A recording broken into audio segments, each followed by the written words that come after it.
नमस्कार, ये आकाशवाणी पटना है। अब दिव्या से प्रादेशिक समाचार सुनिए। पहले मुख्य समाचार।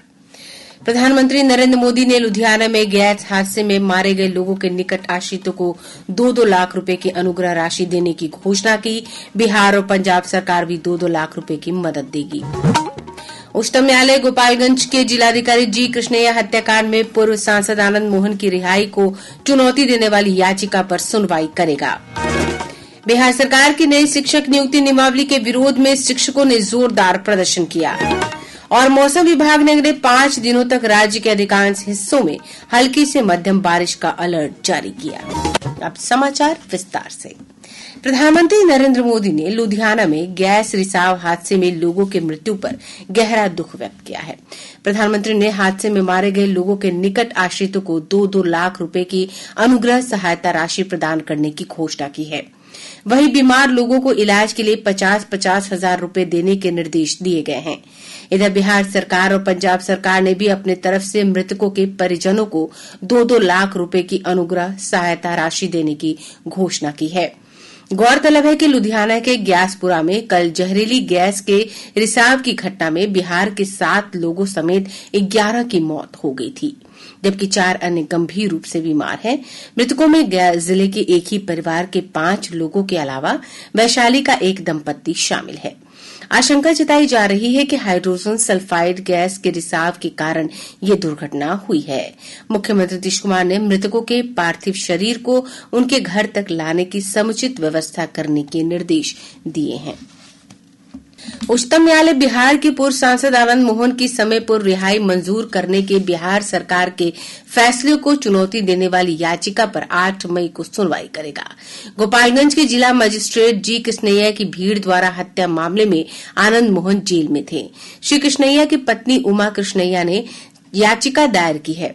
आनंद मोहन को भीड़ को उकसाने के आरोप में आजीवन कारावास की सजा दी गई थी। बिहार सरकार द्वारा रिहाई नियमों में बदलाव के अनुसार 14 वर्ष की सजा काटने के बाद पिछले महीने की 24 तारीख को आनंद मोहन को समय पूर्व रिहा कर दिया गया था।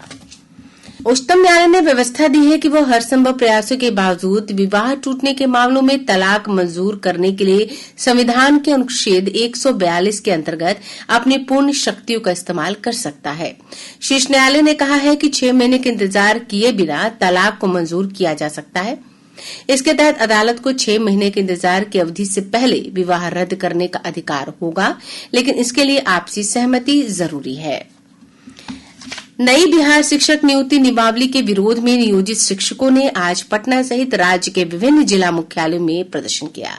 बिहार माध्यमिक शिक्षक संघ और बिहार प्रारंभिक शिक्षक संघ ने शिक्षकों के आंदोलन को अपना समर्थन दिया है। शिक्षकों की मुख्य नाराजगी उस प्रावधान को लेकर है जिसमें मौजूदा शिक्षकों को सरकारी कर्मचारी बनने के लिए बिहार लोक सेवा आयोग द्वारा आयोजित परीक्षा में शामिल होने की बात कही गई है। विरोध प्रदर्शन के दौरान शिक्षकों ने पटना सहित विभिन्न हिस्सों में प्रतिरोध मार्च निकाला और हाथों में बैनर लेकर सरकार के खिलाफ नारेबाजी की। बाद में संबंधित जिलों के जिलाधिकारियों को ज्ञापन सौंपा गया है। मजदूर आंदोलन तथा श्रमिकों के बलिदान और संघर्ष की स्मृति में आज अंतर्राष्ट्रीय श्रम दिवस मनाया जा रहा है। इसे मई दिवस के नाम से भी जाना जाता है। मजदूर दिवस की शुरुआत 19वीं सदी के उत्तरार्ध में हुई, जब दुनिया भर के श्रमिकों ने बेहतर काम करने की स्थिति, उचित वेतन और कम काम के घंटे की मांग शुरू कर दी थी। दुनिया के विभिन्न भागों में इस दिन श्रमिकों के अधिकारों को बढ़ावा देने और उन्हें शोषण से बचाने के लिए रैली निकाली जाती है। भारत में पहला मजदूर दिवस 1923 को चेन्नई में मनाया गया था। इससे पहले मई दिवस समारोह का आयोजन लेबर किसान पार्टी ऑफ हिंदुस्तान द्वारा किया गया था। इधर मई दिवस पर प्रदेश भर में कई कार्यक्रमों का आयोजन किया जा रहा है। अरवल, शिवहर, बेगूसराय सहित कई जिलों में मनरेगा मजदूरों को सम्मानित किया गया। इस अवसर पर कई जिलों में मजदूरों को श्रमिक कल्याण कार्ड दिया गया। राज्य सरकार ने बालू के अवैध खनन और ढुलाई के मामले में सभी जिलों से रिपोर्ट मांगी है। सरकार ने अवैध खनन के मामले में अब तक की गई कार्रवाई के मामले में जानकारी देने को कहा है। रिपोर्ट आने के बाद सरकार की ओर से कार्रवाई की जाएगी। प्रधानमंत्री नरेंद्र मोदी ने मन की बात की प्रशंसा के लिए बिल गेट्स को धन्यवाद दिया है। बिल गेट्स के एक ट्वीट के जवाब में प्रधानमंत्री ने कहा कि मन की बात कार्यक्रम पृथ्वी को बेहतर बनाने के लिए भारत के लोगों की सामूहिक भावना प्रतिबिंबित करता है। उन्होंने कहा कि bill and Melinda Gates foundation के अध्ययन में भी सतत विकास लक्ष्यों के साथ अनुरूपता उजागर होती है। प्रधानमंत्री नरेंद्र मोदी ने राष्ट्रीय अनुसूचित जाति अनुसूचित जनजाति हब योजना के अंतर्गत पंजीकृत लाभार्थियों की संख्या 1 लाख से अधिक होने पर बधाई दी है। केंद्रीय सूक्ष्म लघु और मध्यम उद्यम मंत्री नारायण राणे ने एक ट्वीट के जवाब में प्रधानमंत्री ने कहा कि सूक्ष्म लघु और मध्यम उद्यम को मजबूत करने का अर्थ है समाज के हर वर्ग को सशक्त करना। उन्होंने कहा कि राष्ट्रीय अनुसूचित जाति अनुसूचित जनजाति हब योजना की सफलता उत्साहित करने वाले हैं। केंद्र सरकार ने जम्मू कश्मीर में आतंक फैलाने के लिए बड़े स्तर पर इस्तेमाल किए जा रहे 14 मैसेंजर मोबाइल एप्लीकेशन को ब्लॉक कर दिया है। प्रतिबंधित मैसेंजर एप्लीकेशन में Crypviser, Enigma, Safeswiss, Wickrme, media fire, Briar, BChat, Nandbox, Conion, IMO, element, second line, Zangi और थ्रेमा शामिल हैं। इससे पहले केंद्र सरकार ने चीन के कई ऐप्स को भारत की संप्रभुता और अखंडता के लिए खतरा मानते हुए प्रतिबंधित कर दिया था। मुजफ्फरपुर स्थित NTPC काटी बिजली संयंत्र ने देश भर में बेहतर प्रदर्शन को लेकर 10वां स्थान प्राप्त किया है। वहीं बिहार में पहले स्थान पर रही कंपनी ने प्लांट लोड फैक्टर के मामले में 87.85% का रिकॉर्ड बनाया है। केंद्रीय विद्युत प्राधिकरण ने इसके आधार पर देश भर के ताप विद्युत इकाइयों की रैंकिंग की थी। कंपनी के परियोजना प्रबंधक की पुष्टि ने कहा कि बेहतर दक्षता और प्रदर्शन के चलते कंपनी ने यह उपलब्धि हासिल की है। प्रादेशिक समाचार आप आकाशवाणी पटना से सुन रहे हैं। केंद्र सरकार ने निर्णय लिया है कि सभी राज्य अब केवल अपना नहीं बल्कि अन्य राज्यों का स्थापना दिवस भी मनाएंगे। एक भारत श्रेष्ठ भारत की भावना को बढ़ावा देने के लिए ये परंपरा शुरू होगी। सभी राज्यों का स्थापना दिवस अब देश भर के राजभवनों में मनाया जाएगा। सभी राज्य आज गुजरात और महाराष्ट्र का स्थापना दिवस मना रहे हैं। 20 राज्यों और सभी 8 केंद्र शासित प्रदेशों ने अपने अपने राजभवनों में गुजरात और महाराष्ट्र का स्थापना दिवस मनाने की पुष्टि की है। प्रधानमंत्री उज्ज्वला योजना के आज 7 वर्ष पूरे हो गए हैं। आज ही के दिन वर्ष 2016 में प्रधानमंत्री नरेंद्र मोदी ने गरीब परिवारों की महिलाओं को मुफ्त रसोई गैस कनेक्शन देने के लिए इस योजना की शुरुआत की थी। इस योजना का उद्देश्य महिलाओं को धुएं से मुक्त कराना और स्वस्थ ईंधन प्रदान करना है। गया जिले की सुल्ताना बीबी ने हमारे संवाददाता से बातचीत में कहा कि उज्ज्वला योजना के कारण उनके जीवन में कई सकारात्मक बदलाव आए हैं। मेरा नाम सुल्ताना बीबी है। मैं गया जिला की निवासी हूँ। सरकार द्वारा जो उज्ज्वला योजना आई उससे जो हम महिलाओं को गैस चूल्हा मिला उससे हम लोगों को काफी लाभ हुआ। जैसे लकड़ी से खाना बनाने में ज्यादा समय लगता था, अब गैस से बनाने में समय की बचत होती है। इसके साथ ही लकड़ी से खाना बनाने में धुआं लगता था, अब गैस चूल्हा से खाना बनाने में धुआं नहीं लगता। इससे आँखों की सुरक्षा होती है। लकड़ी खरीदने में काफी पैसे लगते थे, अब गैस चूल्हा का प्रयोग करने में कम दामों में काम चल जाता है। इसके लिए मैं भारत सरकार को धन्यवाद देती हूँ।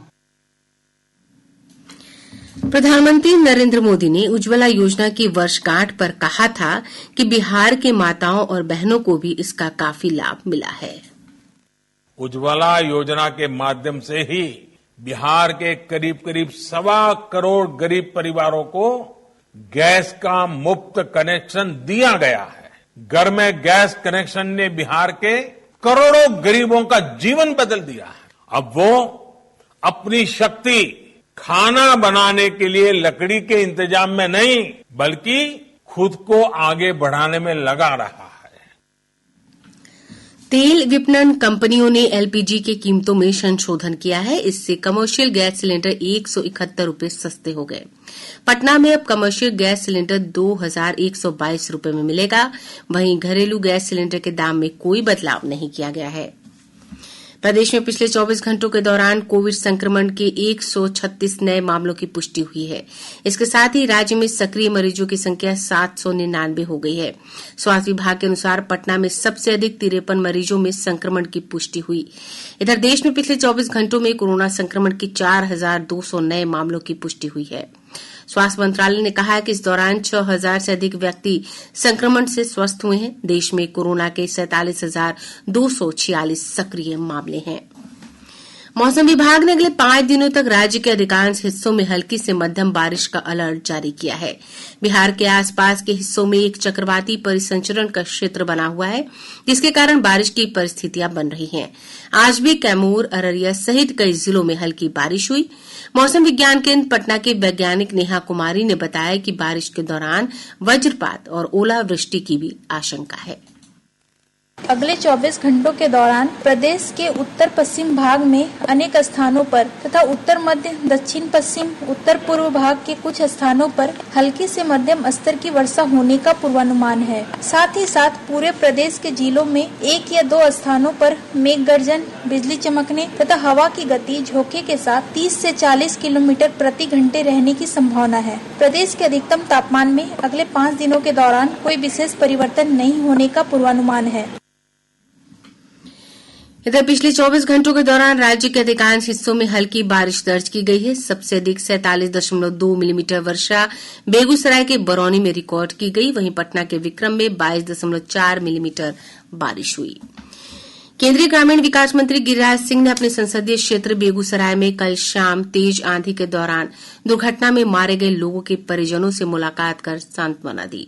श्री सिंह ने इन हादसों में लोगों के मारे जाने पर गहरा दुख जताया है। गौरतलब है कि आंधी के दौरान पेड़ की डाल गिर जाने से बेगूसराय में 2 लोगों की मौत हो गई थी।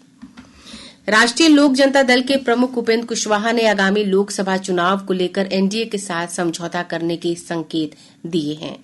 श्री कुशवाहा ने आज पटना में संवाददाताओं से कहा कि वे अपनी पार्टी का विलय नहीं करेंगे। समस्तीपुर जिले के विठान थाना के थानाध्यक्ष दिल कुमार भारती को कर्तव्य में लापरवाही बरतने के आरोप में तत्काल प्रभाव से निलंबित कर दिया गया है। पुलिस अधीक्षक विनय तिवारी ने बताया कि निलंबित थानाध्यक्ष पर अपराध पर नियंत्रण में लापरवाही बरतने और वरीय अधिकारियों के आदेश का उल्लंघन करने समेत अन्य गंभीर आरोप हैं। वहीं शेखपुरा पुलिस अधीक्षक कार्तिकेय शर्मा ने शराब माफियाओं के साथ कथित सांठगांठ के आरोप में जिले के चेवाड़ा थाना में तैनात दरोगा सुनील कुमार सिंह को तत्काल प्रभाव से निलंबित करते हुए लाइन हाजिर कर दिया है। दरभंगा मेडिकल कॉलेज अस्पताल डीएमसीएच के मेडिसिन विभाग में आज आग लगने से अफरा तफरी मच गई।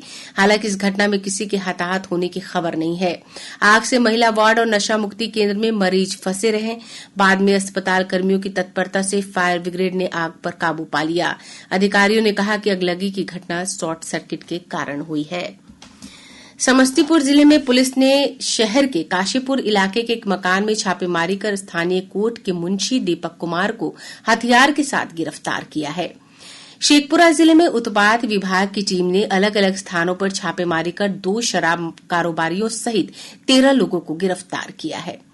पूर्वी चंपारण जिले के मोतिहारी मुफस्सिल थाना क्षेत्र से पुलिस और एसएसबी के जवानों ने 18 किलो गांजा के साथ एक तस्कर को गिरफ्तार किया। और अब अंत में मुख्य समाचार एक बार फिर। प्रधानमंत्री नरेंद्र मोदी ने लुधियाना में गैस हादसे में मारे गए लोगों के निकट आश्रितों को 2-2 लाख रुपए की अनुग्रह राशि की देने की घोषणा की। बिहार और पंजाब सरकार भी 2-2 लाख रुपए की मदद देगी। उच्चतम न्यायालय गोपालगंज के जिलाधिकारी जी कृष्णैया हत्याकांड में पूर्व सांसद आनंद मोहन की रिहाई को चुनौती देने वाली याचिका पर सुनवाई करेगा। बिहार सरकार की नई शिक्षक नियुक्ति नियमावली के विरोध में शिक्षकों ने जोरदार प्रदर्शन किया। और मौसम विभाग ने अगले 5 दिनों तक राज्य के अधिकांश हिस्सों में हल्की से मध्यम बारिश का अलर्ट जारी किया। इसके साथ ही आकाशवाणी पटना से प्रसारित प्रादेशिक समाचार का ये अंक समाप्त हुआ।